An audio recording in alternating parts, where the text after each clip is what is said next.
You're listening to Protect It All, where Aaron Crow expands the conversation beyond just OT, delving into the interconnected worlds of IT and OT cybersecurity. Get ready for essential strategies and insights. Here's your host, Aaron Crow. Hey, welcome to Protect It All podcast. I'm your host, Aaron Crow. This is Cybersecurity Awareness Month, October here in the States, and wanted to do a couple of episodes focusing on that. I know that folks that listen are going to be varying different experience around cybersecurity, but we all need cybersecurity, and cybersecurity for work in enterprise and OT and critical infrastructure is different than maybe what you do at home. So being a father, having 3 kids that use technology, a wife that is not in the cybersecurity space, in-laws and parents and grandparents and all that type of stuff, right? I get a lot of questions on how do I secure my stuff, right? How do I make sure I'm doing things safely? So wanted to really focus on that. So this being Cybersecurity Awareness Month, I figured it'd be great. So this one is going to just focus on cyber hygiene, covering practical steps to protect yourself in this digital world where we use our technology and for everything from phones and email and banking and purchasing things online, you name it, right? So let's dive into that. What is cyber hygiene? Cyber hygiene, like personal hygiene, right? It's doing routine things to make sure that you're maintaining health in your cyberspace, right? So maintaining your devices, accounts, passwords, making sure that your systems are patched and updated, that you're not using insecure platforms, whether that be your browser, your phone is updated, your laptop or computer, whether it's a Mac or a Windows or Linux is updated, and those things are constant. Like you're constantly having to look at those things. Every year, cyber attacks become more and more frequent.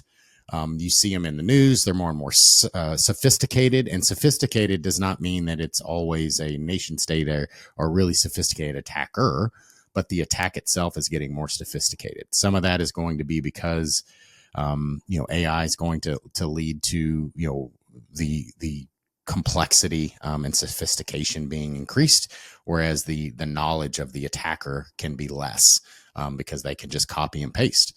They can very easily take an attack created by somebody else and pivot that in. As they become more and more, you see more and more of them. Small mistakes like weak passwords, ignoring software updates, they really open the door to being attacked, being vulnerable, identity theft, financial loss, being locked out of your Twitter account. One of my customers is a celebrity, and right after releasing an album, they had a Twitter. Their Twitter account got hacked and overtaken, and they got it back. But the problem is that happens. It happens with everyone, whether you're a celebrity or you're just a normal person. Your account can and will be taken over if you use the same password across all of your devices, right? So passwords are hard, but they're also really easy to manage. You can have password vaults, and we'll dive into that as the next kind of topic we're going to talk through. But according to a recent study, human error is involved in 90% of cyber attacks. Good cyber hygiene helps reduce those. So most attacks are because of people making mistakes. You click on the phishing email, use the same password at multiple places. You give somebody your account login and credentials, that kind of thing, right? So all those things are problems, and they will impact your cyber hygiene. So essential cyber hygiene practices, use strong and unique passwords. That's hard, right? You have to remember it. How am I going to remember a strong and unique password for every device? I've got literally thousands of accounts and passwords from email and all the different things. So it's really hard. What is a strong password? Strong password, It's avoid using the same password across different accounts. It's using complex random characters. It's using uppercase and lowercase. It's numbers. It's special characters. It's making sure it's long, long being relative. When every account that you create, there are some password requirements, and you have to fit within them. So maybe they can only be a max of 15 characters, or maybe they can be 25. It's really hard to remember a 25 character unique password. It's impossible to remember unless you have eidetic memory, which I do not. So how do you manage that? And that's using a password manager. There's a lot of free ones out there. I'm not going to name names of them, but go look up, search password manager. Depending on your platform, Chrome has one built in. Even Apple now has a password vault built into their iOS and their Mac OS. But I recommend getting a third party. That way it can transfer between non-Apple devices, even if you are in an Apple ecosystem. It's something that you have to remember the password to the vault. It is encrypted. You can have multi-factor authentication, which we'll also get into next. But these are all things that'll help. The thing that people don't think about is some of the passwords, like password to your email. If you look at your banking, your Facebook, your all those things, they all use the fallback method to gain access to those accounts will have that email. So if somebody gets access to your email, they can reset your password on your banking, on all these different things, and they're the ones that are going to respond to that authentication. So your email password is super critical to maintain control of.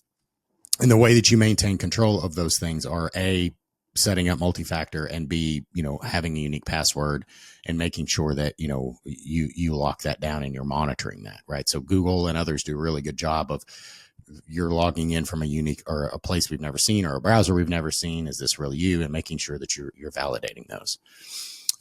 So strong passwords leads to enabling multi-factor authentication. What is multi-factor? A password is something that you know, and multi-factor that is something that you have. If you go back to the definition, right? It's I've got I don't have it around with me. It's in my bag, but I've got a YubiKey. YubiKey is a physical token that you can have, that you can plug in.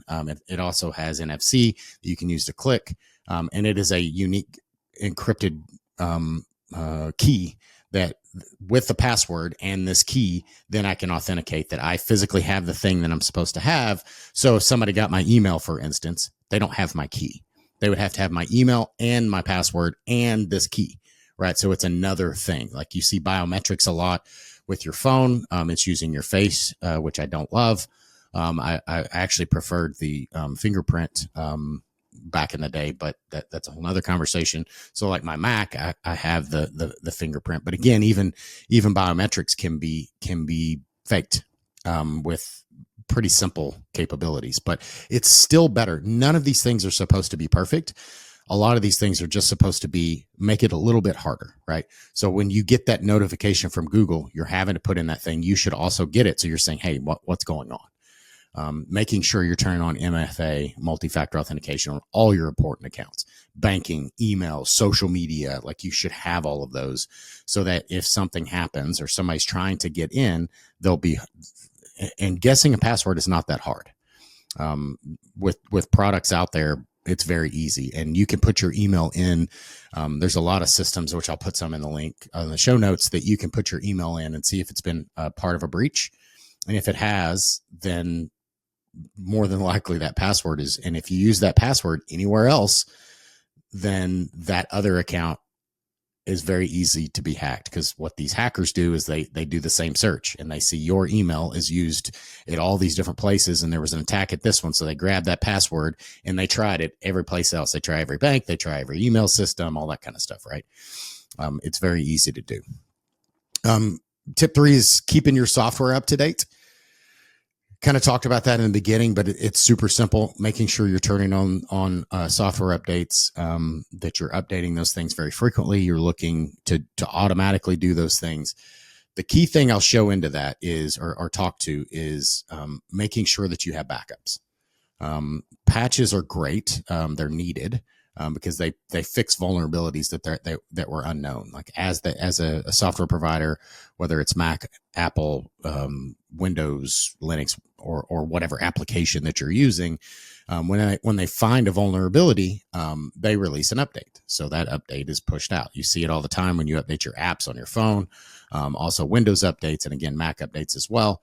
But the problem is sometimes they break things. Apple's usually pretty good, where very, very infrequently does an Apple update break my phone or cause a blue screen or reboot or issue rebooting. Whereas Windows, it happens a lot. I don't want to dive into that, but there's a lot of reasons for that. And that's why Apple controls their ecosystem. But so software updates often include patches for security vulnerabilities. And then by delaying those updates, you're leaving your devices exposed. In the spaces I work in, a lot of times there's really old systems that aren't patched. It's not the only attack vector that you can, or only mitigation you can do to fix those things, but it definitely helps. And especially as an end user at home, you got to make sure you're updating your Wi-Fi, your router, your devices that are connected to it, your TVs, and everything has software on it, and making those things can be vulnerabilities that people can pivot into. Tip 4 is be wary of phishing attacks. Phishing is when attackers trick you to give personal information, passwords, etc., and they're pretending to be a legit entity.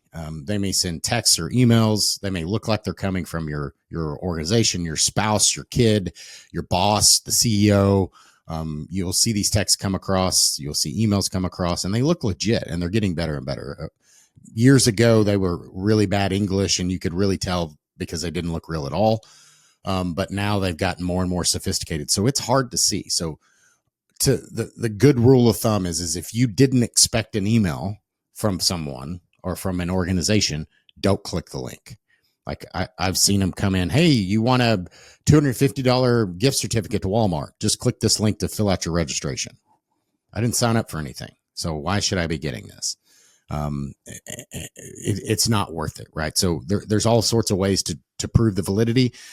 The biggest piece is as they get more and more sophisticated and more realistic looking, you're going to likely, probability says you'll probably click on one at some point.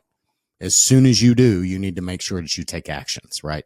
If you do click on things, you need to if it's a corporate asset, you need to make sure that you're reporting that to your IT organization, that they can know. If it's your personal device, you need to make sure that you get it, scrubbed.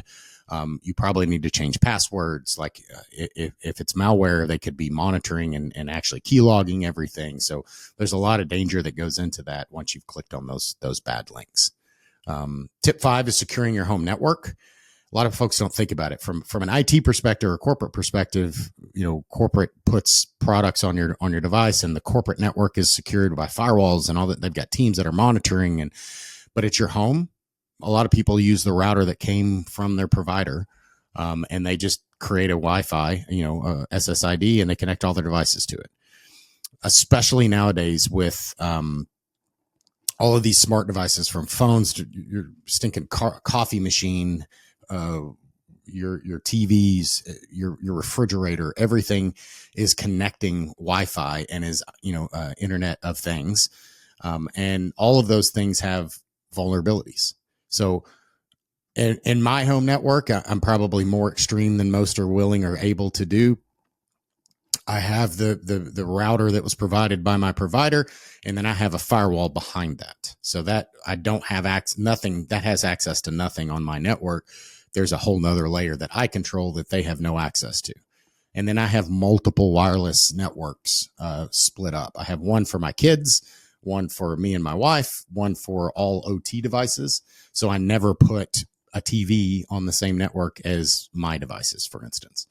And there's a couple of reasons behind that. Some of those is not to do with security, like the reason I have my kids separate than mine and my wife's. A lot of reasons. It's a way that I can limit internet access. I can make sure they're restricted, on certain sites. I can also turn off that network at certain times. Their friends come over all the time, so they're giving out that password, even though I have a guest password, a guest network. There's just a lot of benefits in those things. And obviously the why I have a dedicated, IoT network is because I don't want all these other devices that are more than likely going to have vulnerabilities that may or may not get patched ever.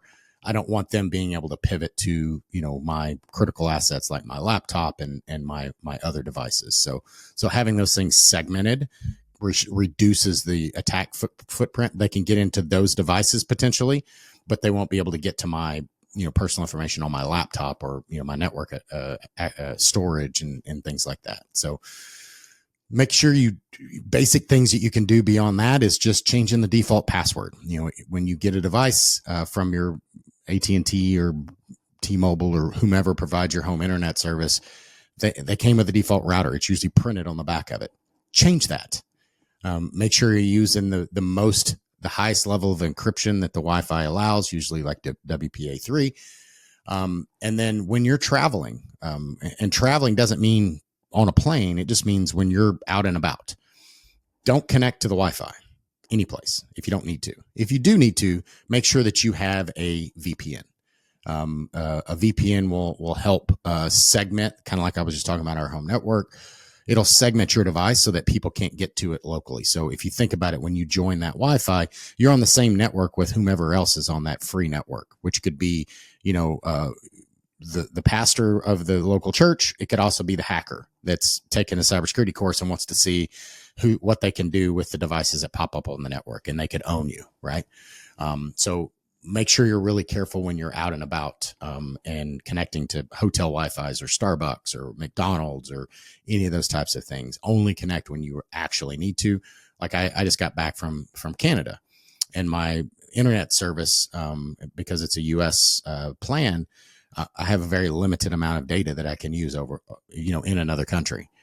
So I was definitely connecting to Wi-Fi, but I was making sure to connect with a VPN so that my data or my device was secure. Okay. So what are some good tools that can help you, maintain good cyber hygiene? I talked about a few of those, but password managers is one of those. LastPass, Keeper, Bitwarden, Apple even has one built in. Those things store your passwords. They can generate passwords for you. So when I have I've got a plugin on my Chrome browser I use Keeper. When I log into a website or I'm creating a new account, it creates the password for me and it stores it. So it's completely unique. I've never used it anywhere else. I can say the complexity that I want it to be. I want it to be 25 characters long. I want to use, uppercase, lowercase numbers and special characters. Again, using whatever credential or whatever requirements the website or the site that I'm trying to do this has. And then I don't have to remember multiple website or multiple passwords. I can keep everything in one secure location. I've got it on my phone, so I've got the app here. The actual database with all my passwords is stored in the cloud, but I have the encryption or the decryption key. So it is encrypted, and I have to provide those things. The thing to remember with that is if you lose it, they have no one has access to your vault, right? So you lose the key, there's no getting it. You're throwing away and you're creating all new passwords for everything. So it's really important. I even have a Keeper plan that is a family plan. So all of my kids have their own Keeper account.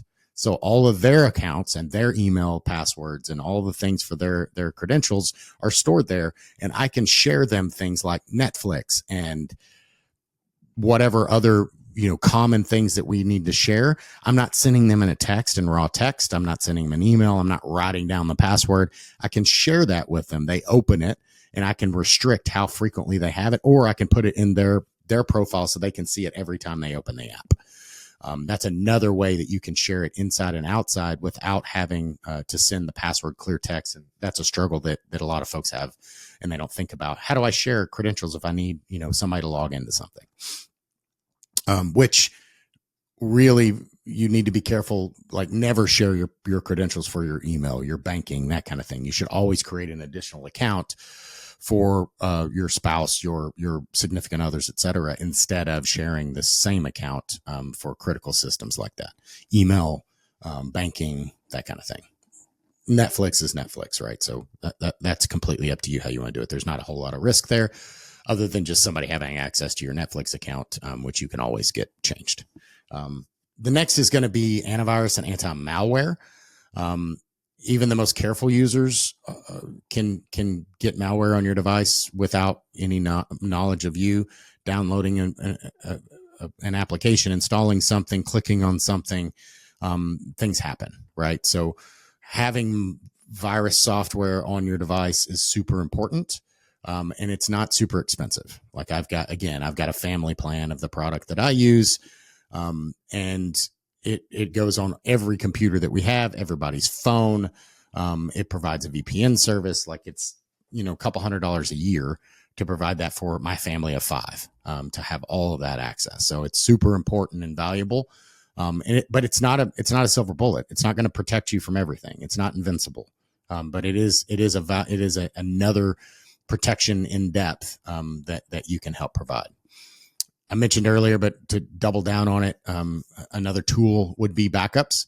Make sure that you're regularly backing up your devices, your photos, your applications, your documents. All those things can be lost if malware hits your device and they encrypt your device and you can't get it, and you're not willing to pay their ransom. Then you're going to lose access to your system, right? And you can rebuild it from scratch, but you lose all of your data. Whereas if you have a backup, you don't have to pay their ransom, because maybe you lose a day's worth of data. Like whenever the last time you took your backup, worst case scenario, let's say that you do a full backup every week. You lose a week's worth of data. So be it, right? It's better than losing everything. So think about it like back in the day, you had physical pictures. You wanted to make sure you kept some of those in a safe for something if your house burns down. This is that. The other one is it's going to be the privacy settings on your social media. And I'm not a good example for this because I have a very public social media presence intentionally. But my kids and my wife have very private ones. Review your privacy settings on your social media accounts and make sure that you limit the amount of personal information that you share publicly. You see this a lot. Bad actors will watch your social media as you're getting on a plane. Hey, we're going to Florida. We're going to Hawaii, wherever. And they know you're not home. So many will use that as an opportunity to break into your house, to steal your car, to whatever that may be, right? So just think about that as you share things and post things. I have friends that they don't post where they're going until they get back. And then they're like, hey, we just went to Hawaii, right? And they do it when they're back. So that way they're not actually sharing the fact that there's nobody home at their place. Next is kind of the future of cyber hygiene. Not exactly future, because a lot of it is here. But as we see in the future, more and more things, the rise of the Internet of Things. What is the Internet of Things? It's the devices that have an IP address that can get on the internet, right? Again, I talked about it before. Everything from your toaster oven to your microwave to your refrigerator, your TV, your Wi-Fi, your cameras, your smart thermostats. Everything is now connected, right? All of those things being connected are a potential vulnerability, right? So keeping those things updated as you can. Many of them don't update very frequently because, maybe they don't care about them. Maybe they're from China, whatever that may be, but definitely work on segmenting those things on a separate network. AI and automation in cyber hygiene. AI-based security tools are becoming more popular. They can help detect anomalies, automate updates, other things that you can do. I'm not exactly sure how beneficial that is in your personal world, just because it's a stretch. AI is still just not there. But the future, I see AI kind of stepping in to kind of help monitor those types of things. I envision a place where everybody has a firewall in their home. If you don't have a firewall, I highly recommend looking at one. They're not super complex or super expensive, and they get you a lot of benefit. And if you're just depending on the router that came with your home internet service, you're putting yourself at risk, because those are the same routers that everybody with that provider has. They're probably at the same thing, and many people haven't changed their password. There may be back doors to get in. Like there's just too many things that you can't control in those. And it's not a super expensive mitigation to add in a firewall, a different router, different Wi-Fi, et cetera. Right. So my network, I've got multiple access points. I've got a firewall, and all that is controlled by me. It's not, my internet provider has no access to it. The router that your internet provider provides you, they have access to it, so they can see, should they be looking at your data, should they be pivoting? No, but they have access, and I don't like anybody having access to my environment. So all in all, that, just to recap, talking about we covered the basics of cyber hygiene, using strong passwords, using MFA, updating your software, staying vigilant about emails and texts that come in, phishing attacks that come in. These small habits make a huge difference. The other thing is to teach your kids this, teach your wife this, to, have these conversations, give examples. Like, these are things that we don't naturally understand. So as a kid, I may be, I may see an email come in and just, oh, well, that's cool, let me click on it, right? Teaching your kids this is a good thing, because maybe you're the best at it and you've never clicked on a phishing email in your life, but your kids are connected to the same network that you are at home. And if they click on it, then they are now the vulnerability in your environment. So their device is now rooted. It has malware, and now the bad actors are in your network, and you didn't know about it, right? The kid didn't recognize that they did anything, and now your environment is impacted, right? So my challenge to everyone today is take one step. Whether it's updating your password, implementing a password vault, enabling MFA specifically on your most critical assets like banking, email, that type of social media, and then also review your privacy settings on those platforms as well. Definitely share this episode if you think friends and family would benefit from some cyber hygiene knowledge. And next week we'll dive into another topic around maybe phishing scams or something else. Not exactly sure yet, but anyways, thank you for tuning in. Make sure that you follow Protect It All podcast on social media. Make sure you subscribe and like, and definitely look forward to reviews. Definitely read all those. Thankful for all of those. So thank you all for everyone. If you have any questions, definitely submit your cybersecurity questions. I can address them in future episodes. And if you'd like to be focused and spotlight on an episode, shoot me an email, info@protectedall.co. And love to have you guys come out on the podcast. Thanks a lot. And until next time. Thanks for joining us on Protect It All, where we explore the crossroads of IT and OT cybersecurity. Remember to subscribe wherever you get your podcasts to stay ahead in this ever-evolving field. Until next time.